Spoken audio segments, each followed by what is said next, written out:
میں نے مسجد عائشہ سے عمرہ کیا، طواف بھی کیا، صفا گئی، اس کے بعد کھجور کھا کے پانی پیا، حل کرنے کے بعد نہانے سے پہلے احرام کی حالت میں کھانا منع تو نہیں ہے؟ آپ تو پاکستان سے جب احرام باندھ کے آتے ہیں پہلے ہی جہاز میں روٹی کھانی شروع کر دیتے ہیں، تو پھر منع کیسے ہوا؟ آپ تو ابتدائی وہاں سے کرتے ہیں۔ اور ماشاءاللہ کتنے خوش نصیب ہمارے حاجی ہیں کہ غیر محرم عورت کے ہاتھ سے کھاتے ہیں۔ وہ کھانا جو ہے یار ہوسٹس دیتی ہے نا، جس کو دیکھنا بھی حرام ہے اس کے ہاتھ سے کھانا کیسے جائز ہے؟ میں ایک دفعہ پتہ نہیں امریکہ سے آ رہا تھا، اللہ کی شان یہ ہے کہ فرسٹ کلاس میں کوئی بندہ ہی نہیں تھا، صرف میں اکیلا تھا۔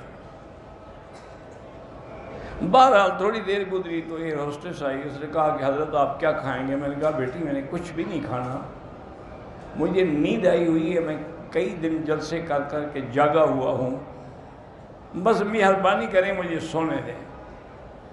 اور نے کہا جی مجھے پائلٹ نے ہدایت کی ہے کہ میں مکی صاحب کا خصوصی خیال رکھو اور خود اور جو چیز کہیں وہ پکا کے پیش کرو۔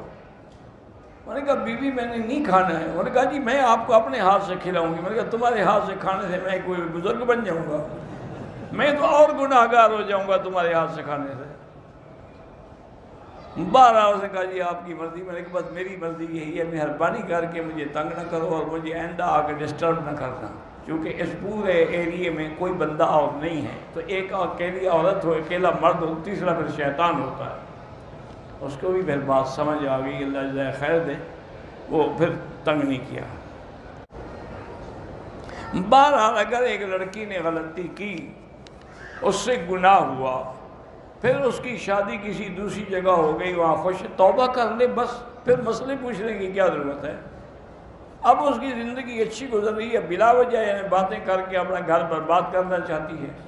استغفار کرو، توبہ کرو اور بھول جاؤ، پھر گناہوں کا ذکر نہ کیا کرو۔ ہمارا ایک بیٹا ہے، اللہ مزید اولاد بھی دے، جن کے پاس نہیں ہے اللہ ان کو بھی دے۔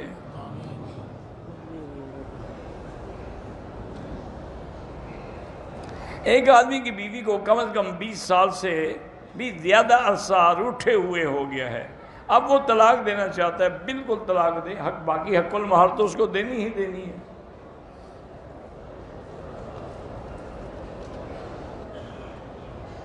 اگر کسی نے غیر محرم سے بوس و کنار کیا، اس کے بدن کو بھی چما، زنا تو نہیں ہے لیکن مبادی زنا تو ہے نا، اس لیے استغفار، اسی لیے اللہ نے حکم دیا نا کہ وَلَا تَقْرَبُوا الزِّنَا، زنا کے قریب نہ جاؤ، کیا معنی؟ یہی مسائل نہ کرو۔